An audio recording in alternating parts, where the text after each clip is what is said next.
గంగుల కమలాకర్ గారు, గౌరవ mayor why Sunil Rao గారు, ఇతర గౌరవ కార్పొరేటర్స్, గౌరవ డిప్యూటీ మేయర్ గారు, కార్పొరేటర్స్ అందరం కలిసి కూడా ఇంతకుముందే రాజీవ్ గాంధీ పార్క్ ను కూడా ప్రారంభించడం జరిగింది. ఇప్పుడు కూడా ఇంటిగ్రేటెడ్ మార్కెట్ దాదాపు 14.5 కోట్లతోని 1.5 ఎకర్లో ఈ అద్భుతమైన మార్కెట్ కూడా ఈరోజు ప్రారంభించుకోవడం జరిగింది. నాకు తెలిసి దేశంలో ఎట్లుంది కానీ సౌత్ లో ఇంత అతిపెద్ద మార్కెట్ సౌత్ లో ఎక్కర్లేదు. మరి ఇంత మంచి దీనిలో ఫ్రూట్స్ కానీ, ఫ్లవర్స్ కానీ, దాంతోపాటు వెజిటేబుల్స్ కానీ, నాన్ వెజ్ కానీ ఒక్కసారి ఈ మార్కెట్కి వస్తే అన్ని రకాలుగా కొనుక్కునే విధంగా ఒక సదుపాయమైనటువంటి సౌకర్యం కలగడం చాలా సంతోషం. చాలా పెద్ద మార్కెట్. దాంతోపాటు ఇంతకుముందు గవర్నర్ కమలాకర్ గారు వారు శాసనసభ్యులు చెప్పినట్టు కరీంనగర్ లో ఇంకా అనేక ప్రాంతాల్లో ఇటువంటి మార్కెట్స్ నిర్మించాల్సిన అవసరం ఉంది. మొత్తం పూర్తిగా ట్రాఫిక్ జామ్ అయ్యి ఏ ఏరియాకు ఆ ఏరియా మార్కెట్స్, చిన్న చిన్న ఫుట్పాత్ మార్కెట్స్ చూడడం, దాంతో ట్రాఫిక్ ఇబ్బంది ఏర్పడేటువంటి ప్రమాదం ఉంది. కాబట్టి అన్ని వార్డులకు అనుగుణంగా, ప్రజలకు అనుగుణంగా, ప్రజల సౌకర్యం కల్పించే విధంగా ఇంకా ఇటువంటి మార్కెట్స్ ను ఏర్పాటు చేయాల్సిన అవసరం ఉంది.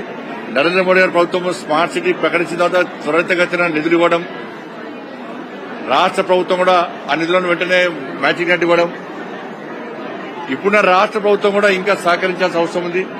గతంలో జరిగిన తప్పుదాలను సరిదిద్దుకొని అందరం కలిసి ఈ స్మార్ట్ సిటీ ఇంకా పూర్తి పెండింగ్ ఉన్నటువంటి ప్రాజెక్ట్స్ అన్ని కూడా పూర్తి చేయాల్సిన అవసరం ఉంది. గతంలో మన దిశ మీటింగ్ లో కూడా అధికారులను కూడా కోరడం జరిగింది, రిక్వెస్ట్ చేయడం జరిగింది. ఎట్టి బస్సులు ఎక్కడ పనులు ఆపే ప్రయత్నం చేయకుండా నిధులు ప్రభుత్వం పూర్తిగా కేటాయిస్తున్నది, రిలీజ్ చేసింది.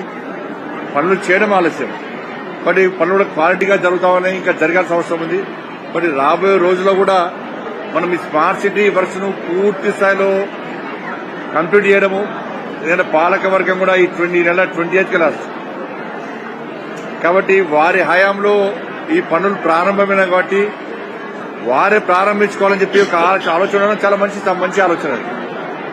కానీ తప్పకుండా మిగతా రేపు కూడా 24 అవర్స్ వాటర్ సప్లై కానీ, దాంతోపాటు కమర్షియల్ కాంప్లెక్స్ కానీ, పార్క్ కానీ రేపు కేంద్ర పట్టణాభివృద్ది శాఖ మంత్రులు మనోహర్ లాల్ ఖట్టర్ గారు, అదేవిధంగా రాష్ట్ర మంత్రివర్యులు పొంగులేటి శ్రీనివాసరెడ్డి గారు కానీ, శ్రీధర్ బాబు గారు కానీ, పొన్న ప్రభాకర్ గారు కానీ, దాంతోపాటు గౌరవ శాసనసభ్యులు ఉంటారు, నేనుంటున్నా, గౌరవ మేయర్ గారు ఉంటారు.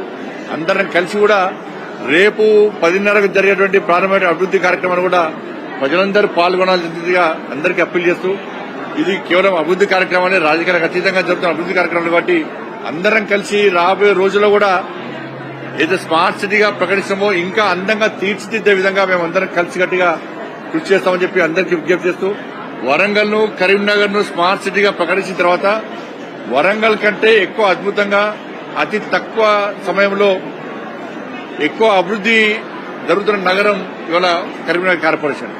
బట్ రాబోయే రోజుల్లో కూడా ఇతరత్ర అభివృద్ది కార్యక్రమాలు కూడా ఇదే విధంగా మనం ముందుకు సాగిస్తామని చెప్పి అందరికీ విజ్ఞప్తి చేస్తూ అందరికీ శుభాకాంక్షలు చేస్తున్నాం.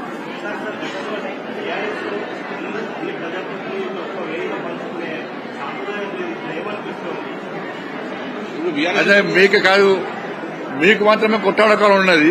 కానీ మేము కొట్టాడుకునే స్థితిలో మేము బయట వేరు, తెలంగాణ ఇంత చెప్పిన బయట వేరు, కరీంనగర్ జిల్లా వేరు.